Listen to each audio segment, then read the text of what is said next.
కంటి అద్దాల నుండి శాశ్వత విముక్తి పొందండి. లాసిక్ సర్జరీ 14,000 మాత్రమే. వివరాలకు సంప్రదించండి. ఆంధ్రప్రదేశ్ రాజధాని అమరావతికి సంబంధించి టైం లైన్ ని ఆంధ్రప్రదేశ్ ప్రభుత్వం ప్రకటించింది. శాసనసభలో జరుగుతున్నటువంటి చర్చల్లో భాగంగా ఎమ్మెల్యే సుజనా చౌదరి అడిగినటువంటి ప్రశ్నకు సమాధానం ఇస్తూ మున్సిపల్ శాఖ మంత్రి నారాయణ ఒక టైం లైన్ ని అనౌన్స్ చేశారు. 2028 నాటికి, అంటే ఒక 3 ఏళ్లలో అమరావతి ఫేజ్ 1 పనులన్నీ కంప్లీట్ అవుతాయంటూ అధికారికంగా ప్రకటించారు. ఈ పనులకు సంబంధించి ఉన్నటువంటి స్టేటస్ రిపోర్ట్ను కూడా అసెంబ్లీకి నివేదించారు మున్సిపల్ శాఖ మంత్రి నారాయణ. ఒకసారి ఆ వివరాలను పరిశీలించేటువంటి ప్రయత్నం చేద్దాం. ఇది ఓవరాల్గా మంత్రి నారాయణ వివరించినటువంటి రిపోర్టు. అమరావతి టైం లైన్కి సంబంధించి ఇక్కడ జరగబోయేటువంటి రాజధానికి ఇస్తున్నటువంటి రుణాలు, ముఖ్యంగా రుణాల సేకరణ ఏ విధంగా జరుగుతుంది, ఎవరెవరు ఎంతెంత ఇస్తున్నారు, మొదటి ఫేజ్కు సంబంధించి పనులకు సంబంధించి దశల వారీగా ఇచ్చేటువంటి వివరాలు, వీటిపైన ఒక వివరణ ఇచ్చారు. ఒక క్లారిటీ ఏంటంటే, రాజధానికి వరల్డ్ బ్యాంక్, ఏడీబీ రెండు కలిపి 13,400 కోట్ల రూపాయల రుణాన్ని మంజూరు చేసినాయి. దీనికి సంబంధించినటువంటి శాంక్షన్ లెటర్స్ను కూడా ఇచ్చినాయి. కేఎఫ్డబ్ల్యూ బ్యాంక్, అంటే ఇది జర్మనీకి చెందినటువంటి బ్యాంకు, ఈ బ్యాంకు నుంచి కూడా రాజధాని నిర్మాణాల కోసం రుణాలు తీసుకుంటారు. 5,000 కోట్ల రూపాయల లోన్ని శాంక్షన్ చేసింది కేఎఫ్డబ్ల్యూ బ్యాంకు. ఇక హడ్కో నుంచి 11,000 కోట్ల రూపాయల రుణం 2-3 రోజుల్లో దీనికి సంబంధించినటువంటి కన్సెంట్ లెటర్ కూడా వచ్చేస్తుందని చెప్పని మంత్రి నారాయణ చెప్పారు. అంటే నిధులు అందుబాటులో ఉంటే వినియోగించుకోవడానికి సంబంధించి. ఇక కేంద్రం గ్రాంట్ రూపంలో 1,560 కోట్ల రూపాయలు ఇస్తుంది. సో ఈ 1,500 కోట్ల రూపాయలు గ్రాంట్ అంటే ఇది తిరిగి చెల్లించేటువంటి అంశం కాదు. ఇన్ఫ్రాస్ట్రక్చర్ డెవలప్మెంట్లో భాగంగా అర్బనైజేషన్ స్కీమ్స్ కింద కేంద్ర ప్రభుత్వం ఇస్తున్నటువంటి చేయూతగా దీన్ని మనం చూడాల్సి ఉంటుంది.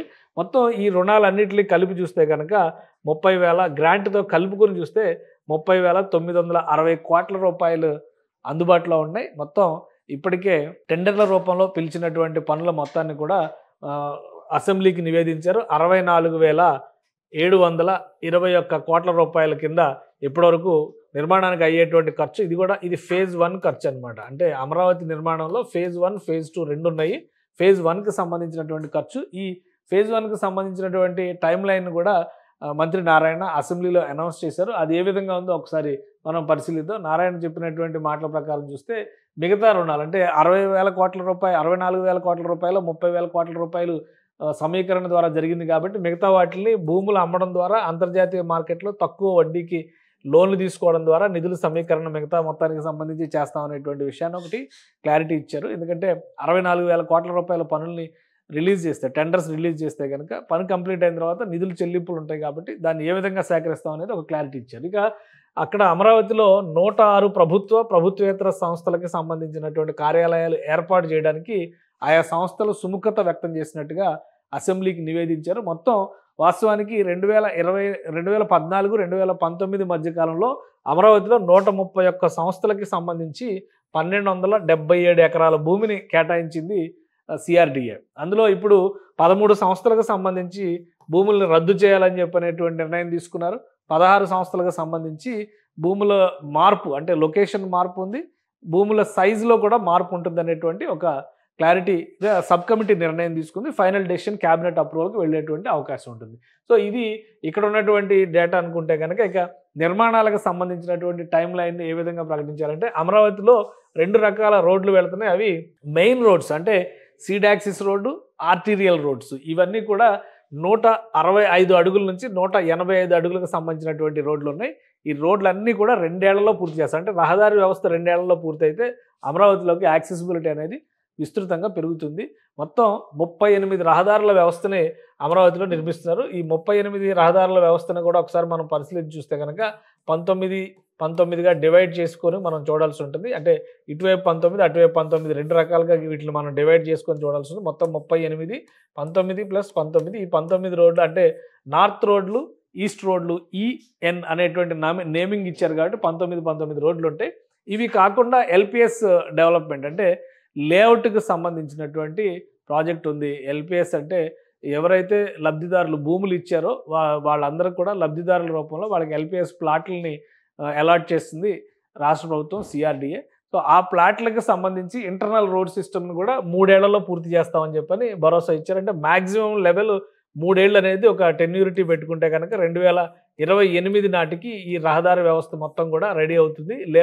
లేఅవుట్లు అలాట్ అయినటువంటి కాలనీలకు సంబంధించినటువంటి రహదారులతో సహా. ఇక సగం పైగా నిర్మాణం జరిగినటువంటి భవనాలు, అంటే మొత్తం భవనాలని 2 కేటగిరీలు చేశారు. 50% పైన చేసినటువంటి నిర్మాణాలకి ఉన్న భవనాలు ఉన్నాయి, 80% నిర్మాణాలు జరిగిన భవనాలు కూడా ఉన్నాయి. సో వీటన్నిటిని క్రోడీకరించుకొని చూస్తే కనుక ఏడాదిన్నర లోపు ఇవన్నీ పూర్తి చేస్తామని చెప్పని ఒక డెడ్ లైన్ పెట్టుకున్నారు. కాంట్రాక్ట్ సంస్థలకు కూడా అదే కండిషన్తో ఇవ్వబోతున్నారు. అంటే 18 నెలల్లో 50% కంటే ఎక్కువ జరిగినటువంటి నిర్మాణాలు. అధికారుల భవనాలు ఉన్నాయి, ఆల్ ఇండియా సర్వీస్ ఆఫీసర్స్ భవనాలు ఉన్నాయి, ఎమ్మెల్యే ఎమ్మెల్సీ క్వార్టర్స్ ఉన్నాయి, అలానే గవర్నమెంట్ ఆఫీసర్స్ క్వార్టర్స్లు ఉన్నాయి. ఇంకా దీనికి సంబంధించినటువంటి సిఆర్డిఏకి సంబంధించినటువంటి భవనాలు ఉన్నాయి. సో ఇవన్నీ కూడా ఏడాదిన్నర లోపు ఓపెనింగ్స్ అయిపోయేటువంటి అవకాశాలు ఉంటాయి ఆ బిల్డింగ్స్ అన్ని. ఇంకా 50% బిలో ఉన్నవి, అంటే కొన్ని 20%, 10% జస్ట్ పునాదులు వేసినటువంటివి కూడా ఉన్నాయి. వాటన్నిటికి కూడా 2 ఏళ్ల సమయం పడుతుందని చెప్పని ఒక అంచనా వేస్తున్నట్టుగా చెప్పారు. ఇక అసెంబ్లీ సెక్రటేరియట్, ఐకానిక్ భవనాలు, అసెంబ్లీ సెక్రటేరియట్, హైకోర్టుకు సంబంధించినటువంటి ఐకానిక్ భవనాల నిర్మాణం మొత్తం కూడా కంప్లీట్ అయ్యేసరికి 3 ఏళ్ల సమయం పడుతుందని చెప్పని అంచనా వేశారు. సో ఓవరాల్గా అమరావతి ఫేజ్ 1కి సంబంధించి ఇచ్చినటువంటి టైం లైన్ చూస్తే 2028 నాటికి మొత్తం అన్ని పనులు పూర్తి చేసేలాగా ప్రణాళికను సిద్ధం చేశారు ఫేజ్ 1కి సంబంధించి. ఇది పూర్తయిన తర్వాత మిగతా దానిపైన ఫోకస్ పెడతారు. 2028లో మళ్ళీ అమరావతి ఫేజ్ 2కి సంబంధించి ఎటువంటివి టేకప్ చేయాలి, ఎలాంటి ప్రణాళికతో ముందుకు వెళ్ళాలనేటువంటి విషయాన్ని చూస్తారు. ఇది అమరావతి మాస్టర్ ప్లాన్లో భాగంగా ఉన్నటువంటి నిర్మాణ అంశాలకు సంబంధించినటువంటి స్టేటస్ రిపోర్ట్గా మనం దీన్ని చూడాల్సి ఉంటుంది. సో ఇది 2028 నాటికి అమరావతిలో ఒక స్పష్టమైనటువంటి రాజధాని రూపురేఖలు, రాజధాని కళ వచ్చేటువంటి అవకాశం ఉంటుందని మంత్రి అసెంబ్లీకి నివేదించారు. సుమన్ టీవీలో మీ పర్సనల్ అండ్ బిజినెస్ ప్రమోషన్స్ కోసం కింది నెంబర్కి కాంటాక్ట్ చేయండి.